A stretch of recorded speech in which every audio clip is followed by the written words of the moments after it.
And there is a version of you that existed before someone got close enough to change you. You probably haven't thought about that person in a long time.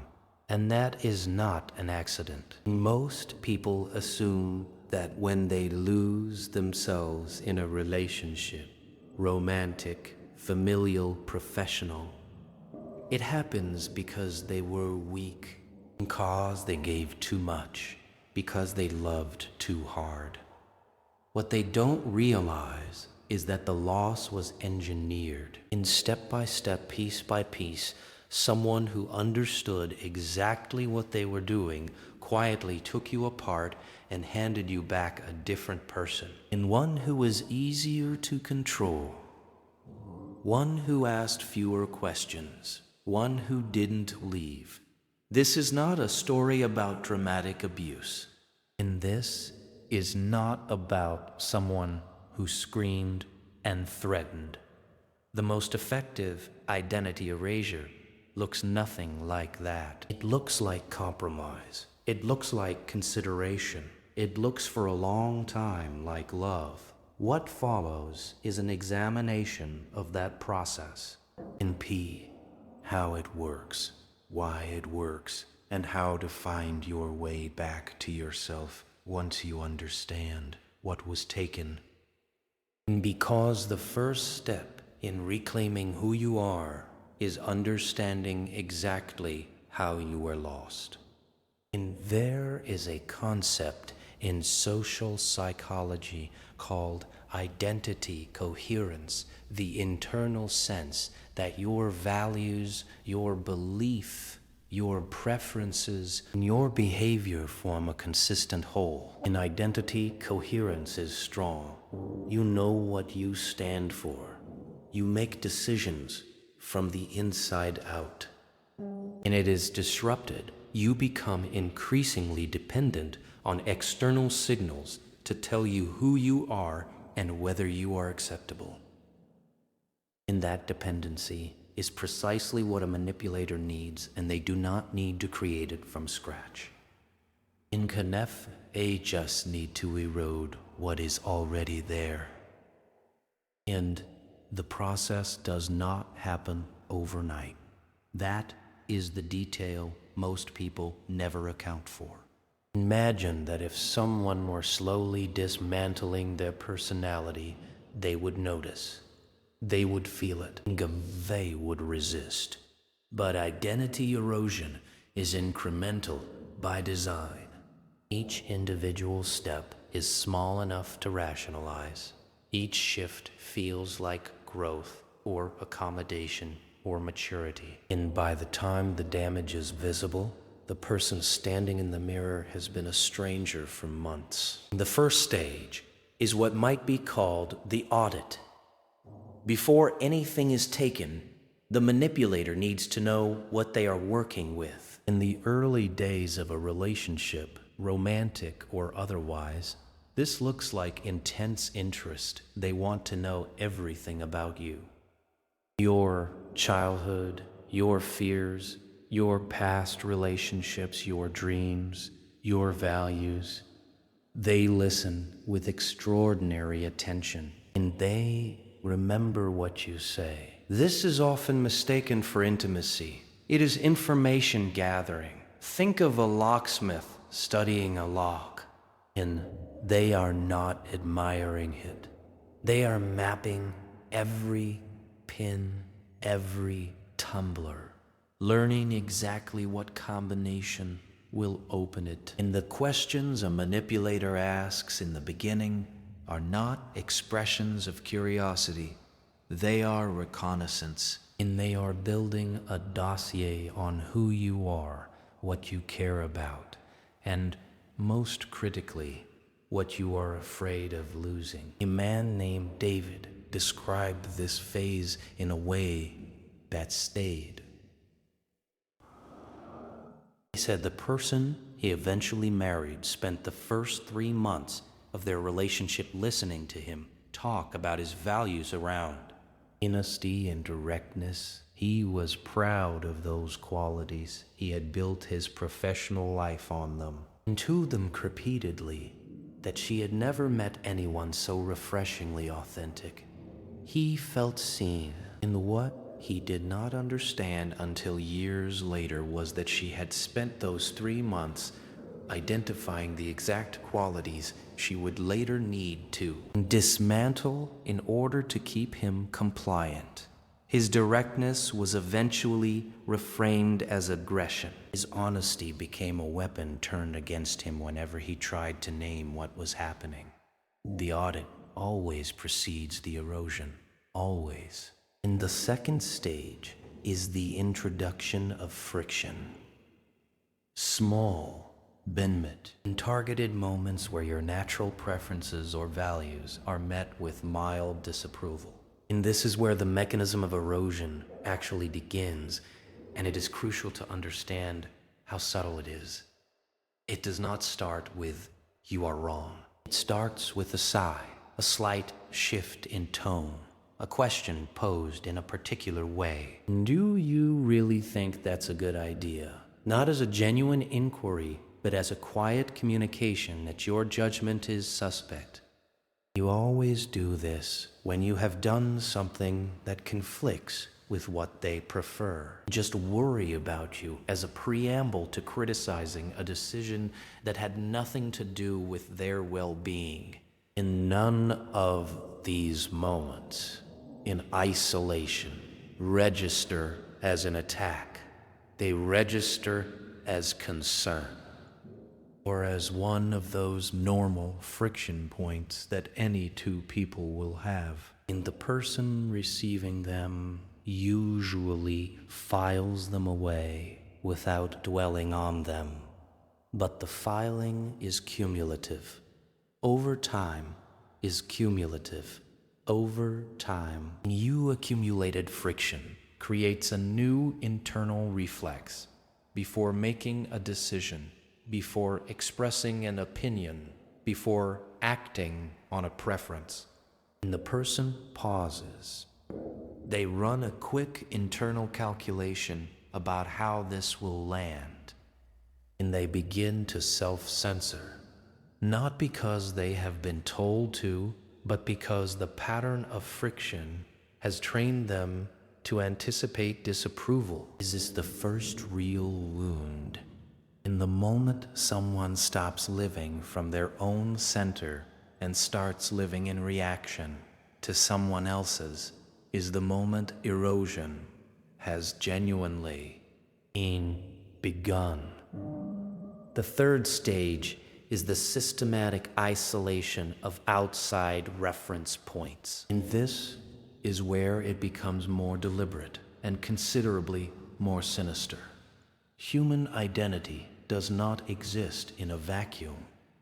We know who we are partly through the people who reflect us back to ourselves, friends, family, and colleagues who have known us across time and context. They remember who we were before. They can tell us when we seem different, and they ask questions. They offer perspectives that compete with the one the manipulator is constructing. And those people have to go.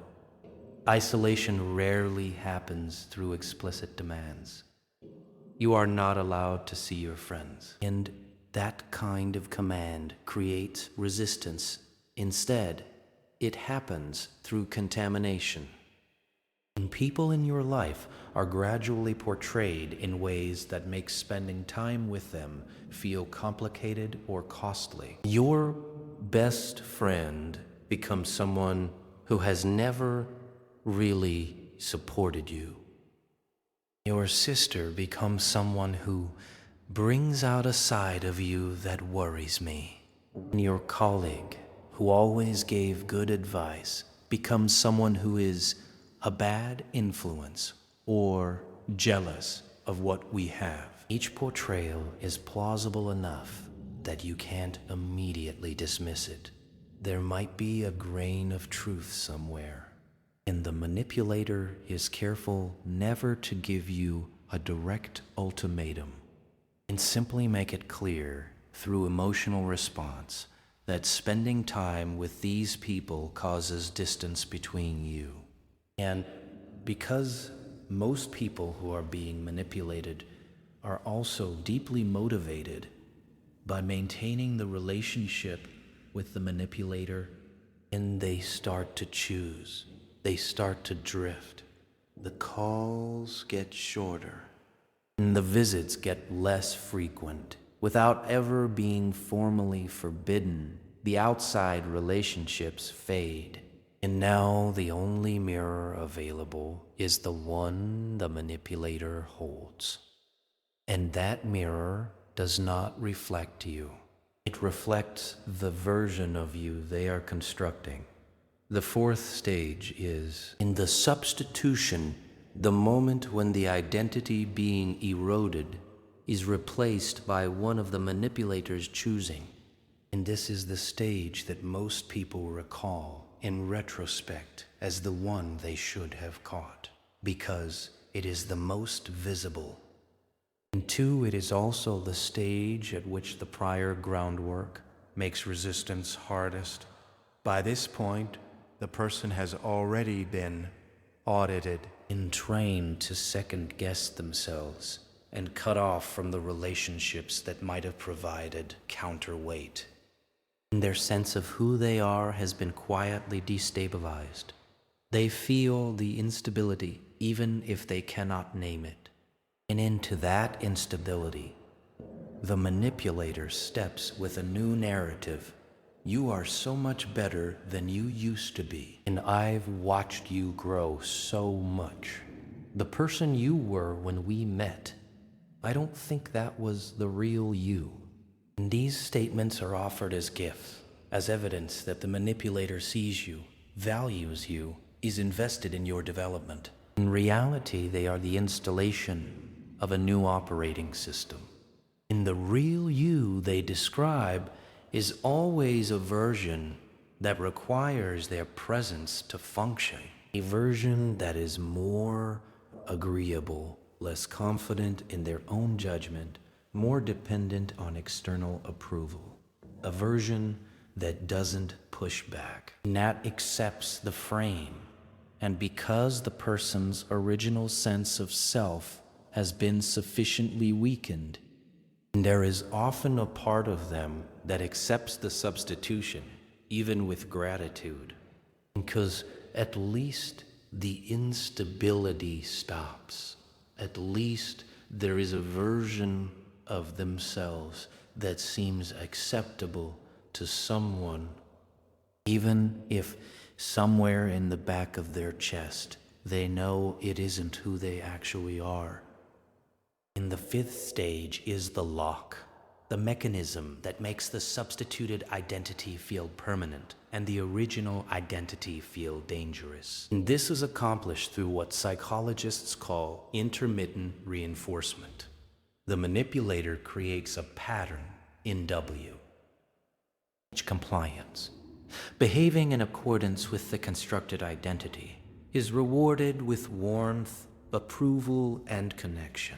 Deviation, moments when the person's authentic self resurfaces, is met with withdrawal, coldness, or controlled anger, because the brain's reward system responds more powerfully to unpredictable reinforcement than to consistent reinforcement. And the person becomes addicted to earning approval.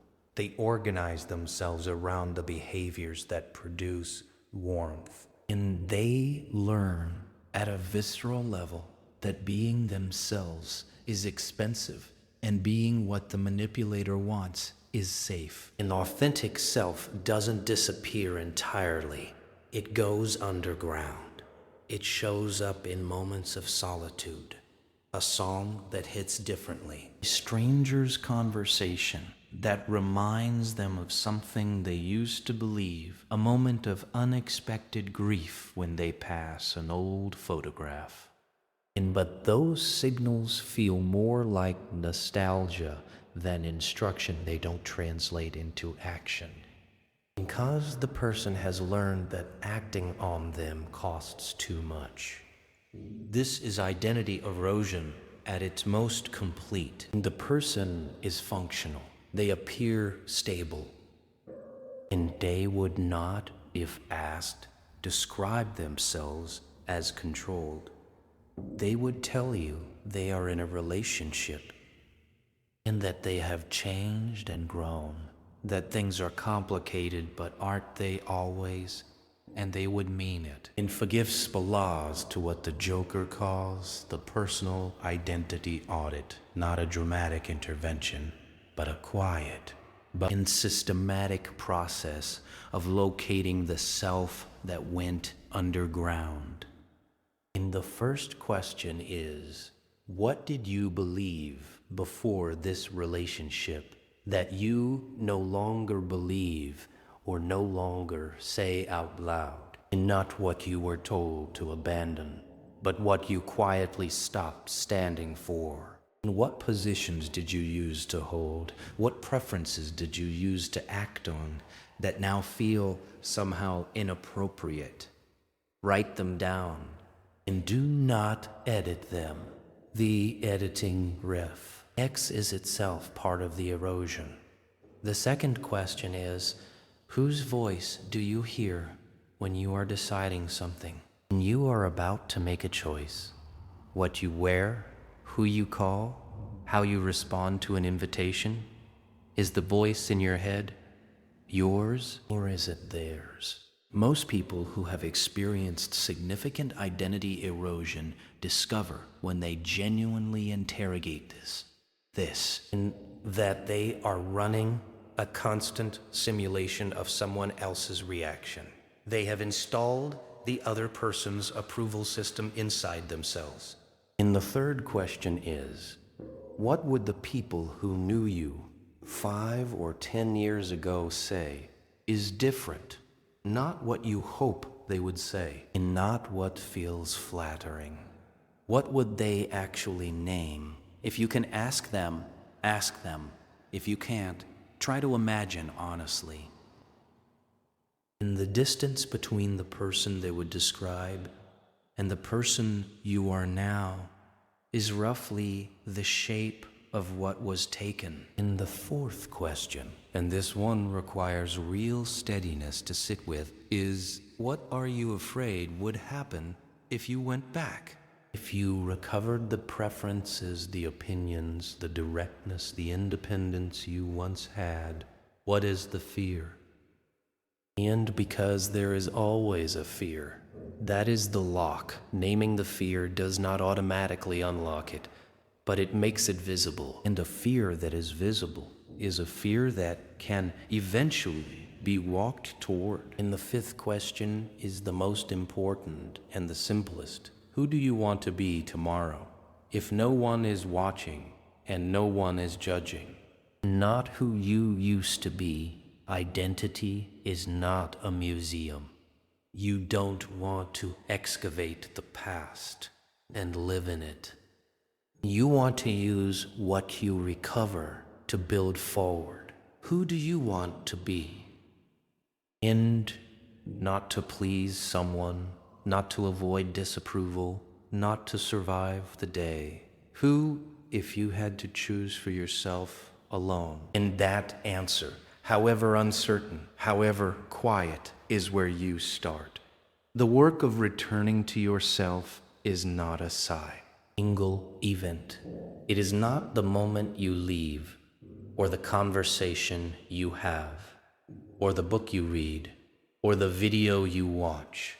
It is a series of small choices made against the grain of trained reflex to act from the inside out again, to take a position and hold it, and to spend time with someone who knew you before, to act on a preference without first running the approval calculation.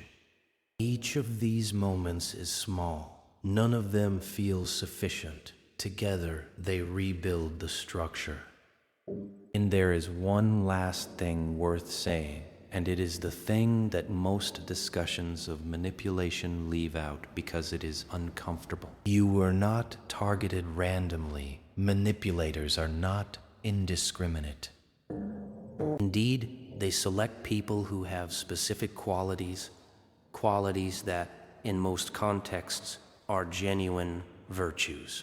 Empathy, the capacity to see another person's perspective, a discomfort with conflict, a strong desire for harmony, a belief that the people we love deserve the benefit of the doubt. These are not weaknesses. They are, in most human contexts, the qualities that make life worth living alongside someone else. And what this means is that recovering yourself does not require you to become harder or more suspicious. It requires you to become more discerning about where those qualities go. Empathy given to someone who is cataloging it as vulnerability is not wasted love. It is misdirected generosity. The goal is not to withhold it. The goal is to learn to read who is receiving it with care and who is treating it as raw material. You were never the problem. The qualities that made you vulnerable to this process are also the qualities that make you worth knowing. And the task is not to eliminate them. The task is to protect them.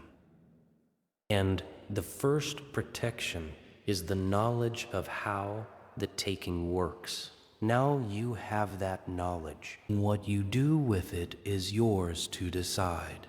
If this video reached something in you, is yours to decide. A memory, a recognition, a question you have been carrying. Drop it in the comments below. No need to share more than you're comfortable with. And just tell us, what was the first thing about yourself you noticed had changed? The conversation in the comments on this one matters. And like the video, if it gave you something worth keeping, subscribe if you want to keep going. And we'll see you in the next one.